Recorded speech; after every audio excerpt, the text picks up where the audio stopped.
ఇంత నెమ్మదిగా పని చేస్తున్నాడు, చెత్తనా కూడా కల్లారా.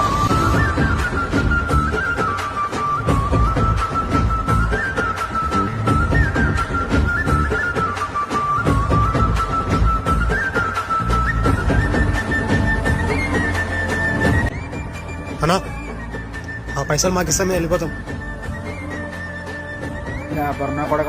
పని చేయండి. అవ్వన్నా లేబర్ నా కొడుకునే లేబర్ పని చెప్తాం. అయితే ఏంది దొంగతనాలు వేసినావా, బట్టలు వేసినావా?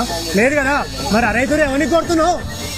మాటలు చక్కగా రానియాలన్నా, లేకపోతే పని చేయమిడా రాకుదు మాకు పని దొరుకుతున్నట్టు. తమ్ముడు కోపంలో ఏదో నిజాను కానీ రండి పని చేసుకోండి.